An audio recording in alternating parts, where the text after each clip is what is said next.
So, the 2025 NFL Draft recently went down last week, and the biggest story coming out wasn't any of the players who got drafted in the first round. It was why exactly Shedeur Sanders, son of NFL legend Deion Sanders, fell so far down in it.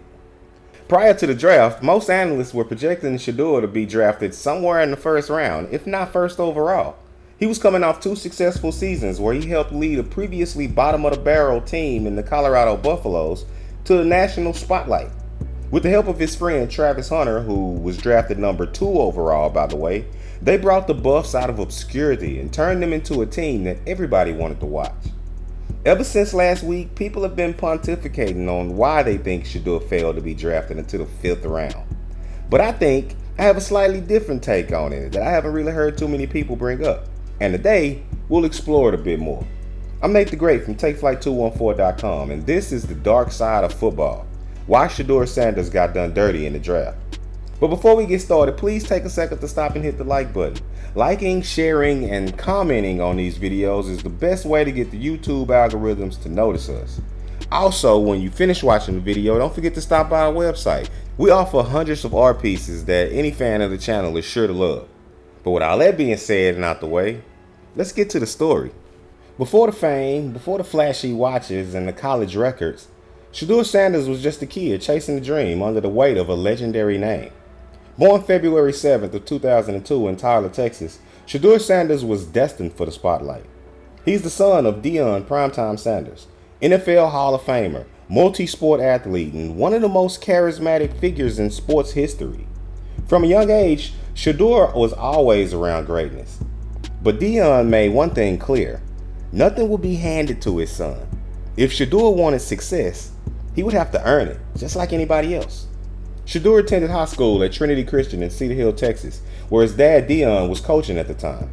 By the time he graduated, he had thrown for 12,000 yards and 166 touchdowns, earning a 4-star recruit rating from national scouts. Offers poured in from top schools including Alabama and Florida Atlantic. But Shedeur chose loyalty, committing to play for his dad again, who had recently been hired by Jackson State University. And this was huge at the time.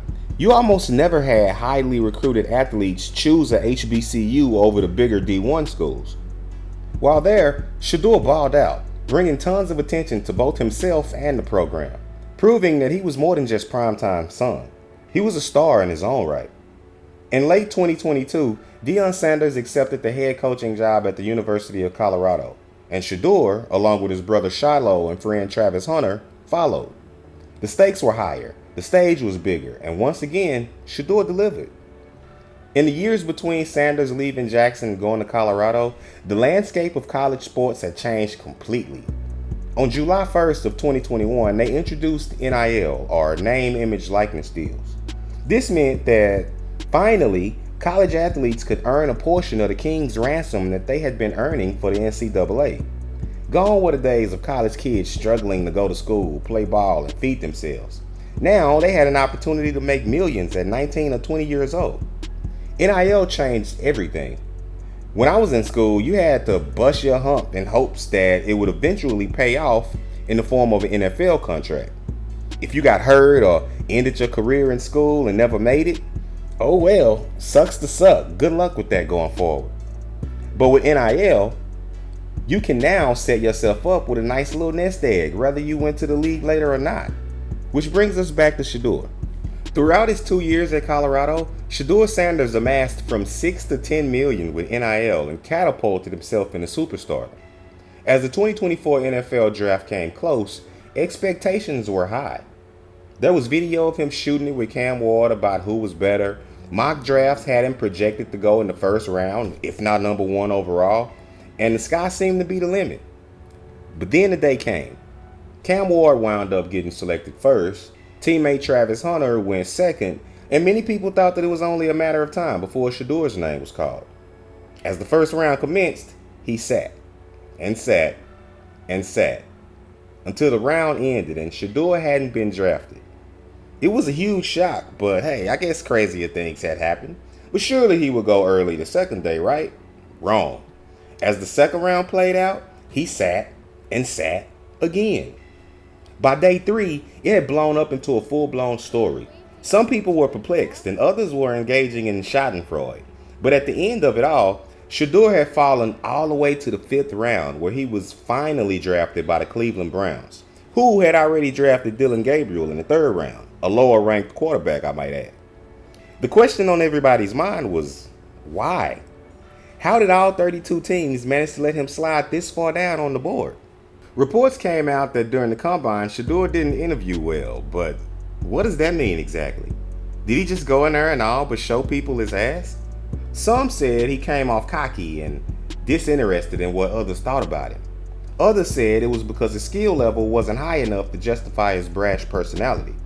And to be fair, no, he's not the best athlete in the class, but he's highly accurate as a passer and played at a high level despite having the football equivalent of wet toilet paper for an O-line in Colorado.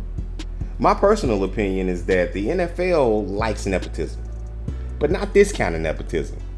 They love guys who are humbled and extremely grateful for the opportunity alone, which brings me to why I think the NFL hates NIL deals. You see, the NFL, much like all huge multi-billion-dollar companies, thrive off exploitation.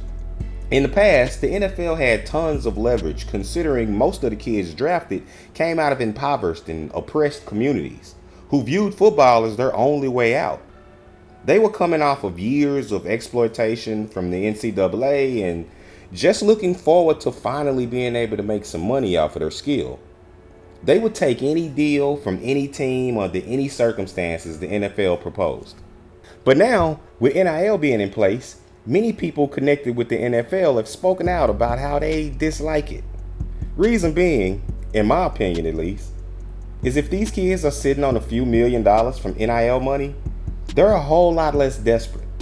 They're in a better position to call shots or play it like Aaron Donald did, which is get your big contract and get out with your health intact. I feel like the NFL for too long has looked at themselves as a savior of sorts, pulling poor kids out of the hood and bestowing them with an opportunity of a lifetime. They don't like guys that are independent or opinionated, and they definitely don't like guys like Shedeur, who not only has made millions already in college, but comes from money.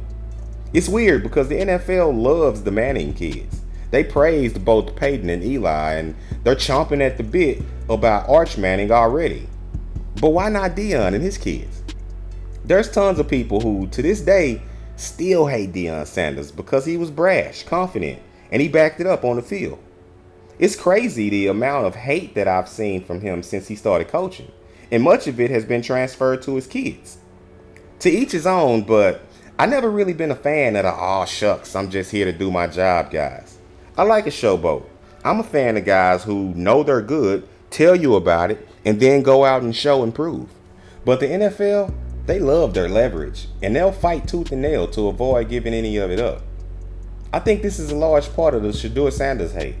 They want to knock him down a peg. But at the end of the day, it's up to Shedeur to have the last laugh. The Browns have not only been historically a bad place for young quarterbacks, but they find themselves in an interesting situation going into the next year. They have 5 quarterbacks on the roster. And sure, Deshaun Watson, the massage bandit, likely won't play this year because of injury. But then there's old man Joe Flacco, Kenny Pickett's sorry ass, Deion Gabriel from the 3rd round, and Shedeur dead last on the depth chart as of now. Skill-wise, I think that Shedeur has a really good chance at beating the other guys out for the top spot, but he's got to put the work in and prove everyone else wrong. Time will only tell whether the NFL front offices were right all along or if young Sanders could rub it all in their faces. But what do you think? Do you think the NFL feels threatened by the NIL? Do you think Shedeur Sanders was done dirty? Do you think he was drafted properly? Hit us up in the comments section and let us know. Also, if you made it all the way to the end and you enjoy videos like this, then don't forget to hit the like button. Liking, sharing, and commenting on the videos is the best way to get the YouTube algorithms to notice us and help us continue to grow. Also, if you want to be updated every time we drop a new episode, then don't forget to hit the subscribe button and then the notification bell so that you can be reminded when they release. With all that being said, I'm Nate the Great from TakeFlight214.com signing out until next time. Peace.